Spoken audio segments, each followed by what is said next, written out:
Dear students, मैं doctor Monika Dungarwal आज आपको इस वीडियो में एक नया टॉपिक खनिज लवण के बारे में जानकारी देने जा रही हूँ।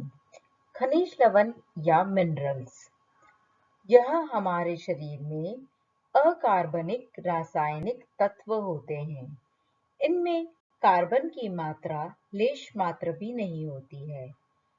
जलाने पर कार्बनिक तत्व जल जाते हैं, परंतु जलने के बाद जो राख बच जाती है वह इन्हीं खनिज लवणों के कारण होती है। अतः खनिज लवणों को राख की संज्ञा दी जाती है।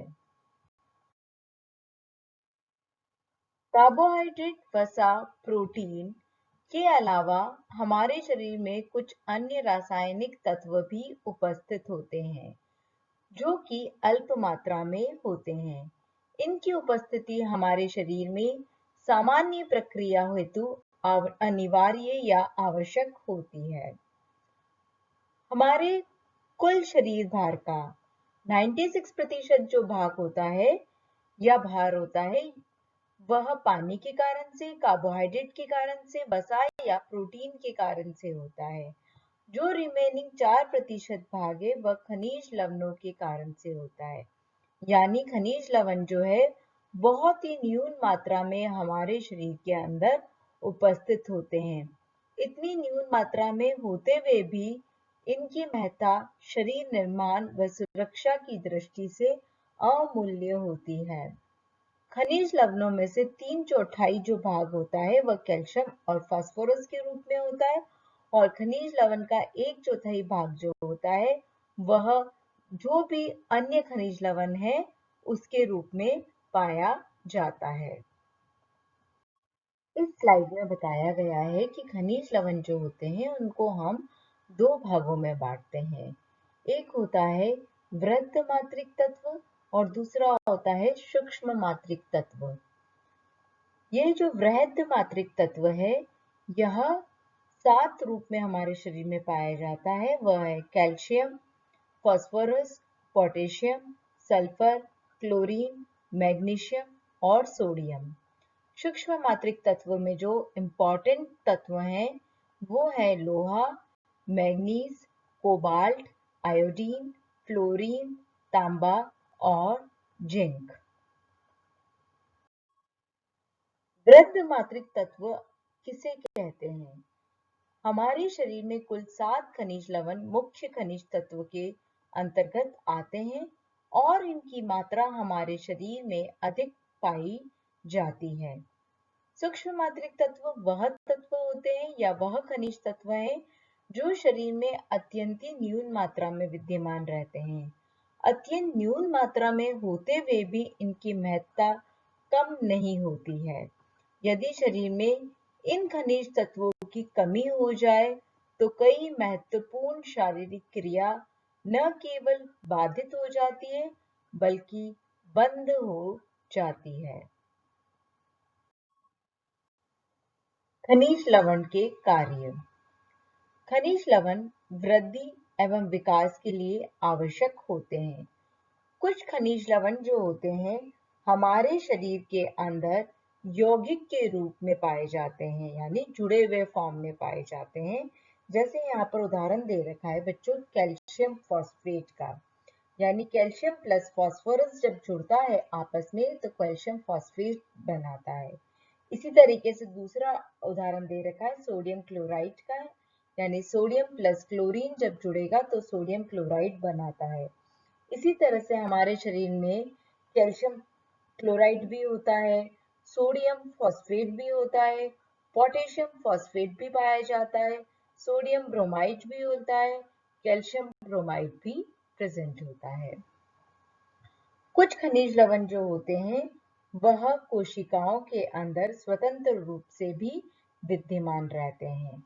और तीसरा रूप जो होता है कि कुछ जो है वह कार्बनिक यौगिकों के रूप में प्रेजेंट होते हैं, यानी कार्बनिक तत्वों से जुड़ जाते हैं, यानी कुछ यौगिकों के साथ मिलकर शरीर में रहते हैं।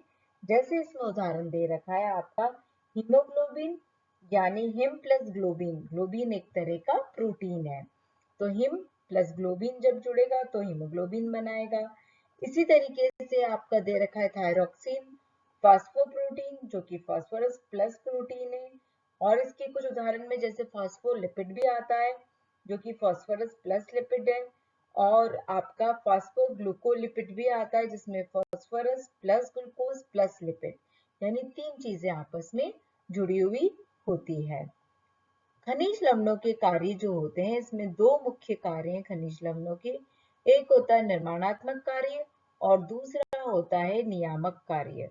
सबसे पहले हम बात करेंगे निर्माणात्मक कार्य की, कि खनिज लवण हमारे शरीर में किस तरीके से निर्माण करता है या किन किन चीजों का निर्माण करने की प्रक्रिया करता है। तो फर्स्ट हम देख रहे हैं निर्माणात्मक कार्य। निर्माणात्मक कार्य में फर्स्ट है अस्थियों का निर्माण करना। कैल्शियम एवं फास्फोरस जो होते हैं हमारे शरीर में अस्थियों के निर्माण का कार्य करते हैं। अस्थियां हमारे शरीर को एक शक्ल प्रदान करती है, जिससे हमारा शरीर एक आकार ग्रहण करता है। अन्यथा अस्थियां के अभाव में हमारा शरीर मात्र मांसपेशियों का तुड़ा मुड़ा आकार ही होगा। कैल्शियम एवं फास्फोरस के अतिरिक्त कई अन्य खनिज लवण भी अस्थियों के निर्माण में सहयोग प्रदान करने का कार्य करते हैं। इसी तरह से हम दूसरे पॉइंट पे आएंगे कि दांतों का निर्माण करना। दांतों के निर्माण एवं विकास के लिए भी कैल्शियम एवं फास्फोरस अति आवश्यक खनिज लवण होते हैं और यह उन्हें मजबूती और शक्ति प्रदान करने का कार्य करते हैं।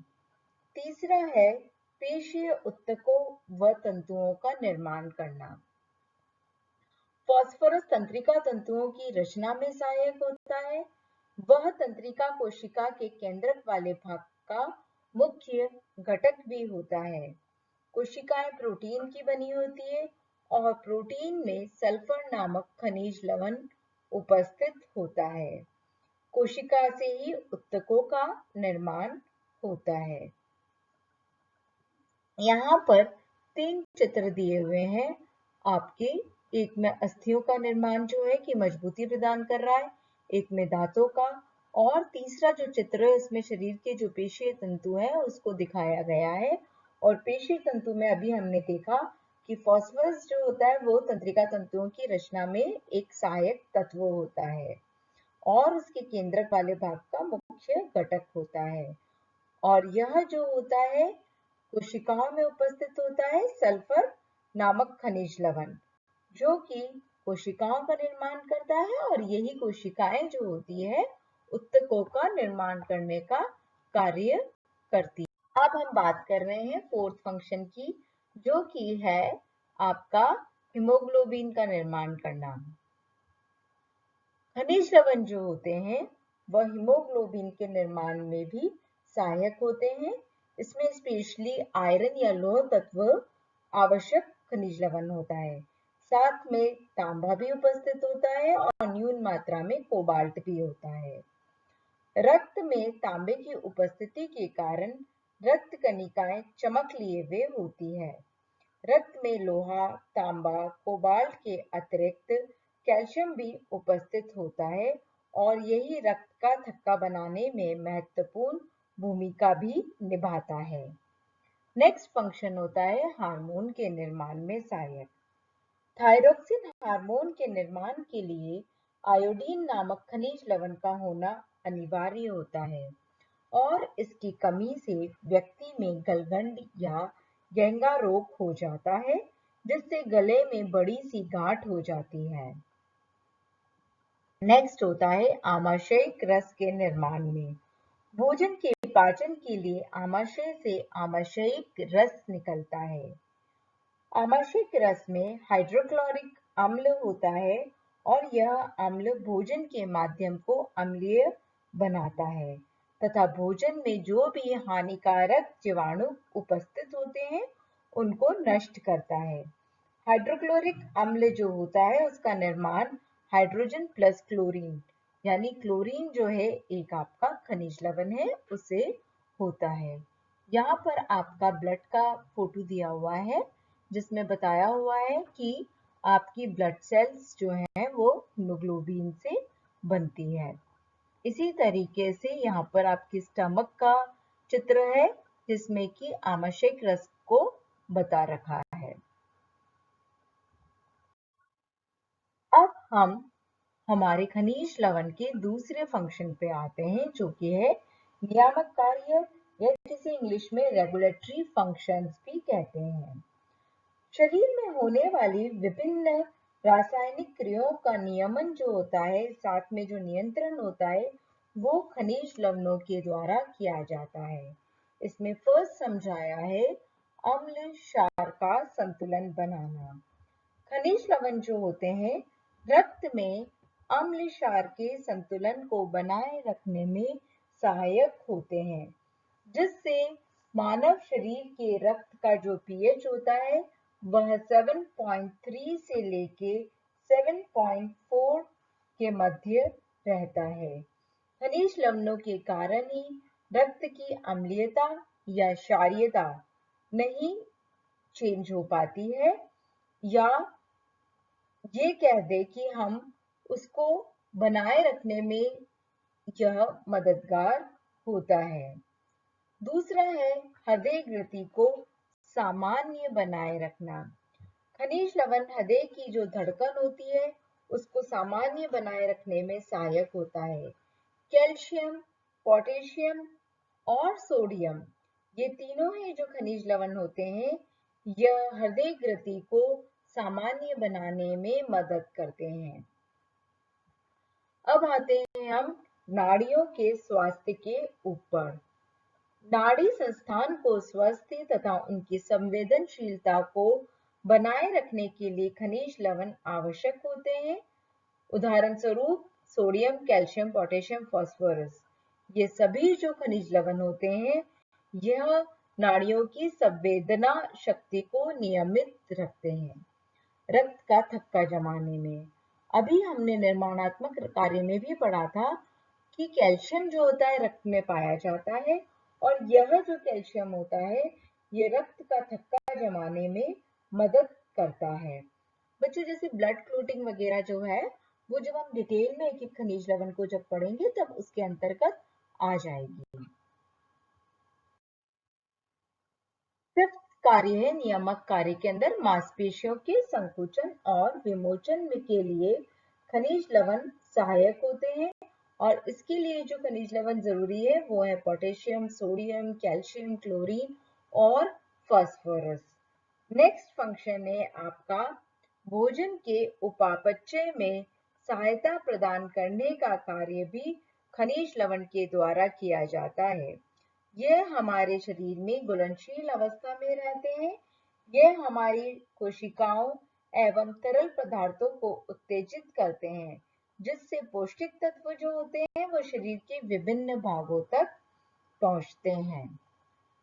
एंजाइम की क्रियाओं में सहायक खनिज लवण जो होते हैं वह एंजाइम की क्रियाओं के लिए आवश्यक होते हैं। खनिज लवण कोशिकाओं साथ में रक्त कोशिकाओं की झिल्ली की पारगम्यता को बनाए रखते हैं। पारगम्यता का मतलब होता है कि किन चीजों को अंदर आने देना है और किन चीजों को रोकना है। तो जो हमारी कोशिकाएं होती है उनकी पारगम्यता को बनाए रखने का कार्य भी खनिज लवणों के द्वारा किया जाता है। नेक्स्ट और लास्ट है शरीर में परासरण दाब को बनाए रखना। परासरण दाब का मतलब होता है बच्चों ऑस्मेटिक प्रेशर। खनिज लवण जो होते हैं शरीर के तरल द्रव्यों प्लाज्मा, लसीका, उत्तक द्रव्य के परासरण दाब या ऑस्मेटिक प्रेशर को नियंत्रित करने का कार्य करते हैं। अभी जो हमने कार्य देखे बच्चों वो ओवरऑल खनिज लवण हमारे शरीर में किस तरीके से कार्य कर रहा है उनको हमने देखा है कि हमारे शरीर में जो खनिज लवण होता है वह दो तरीके से कार्य करता है, निर्माणात्मक कार्य और नियामक कार्य। निर्माणात्मक कार्य में आपने डिटेल पढ़ी, साथ में नियामक कार्य की भी डिटेल पढ़ी है।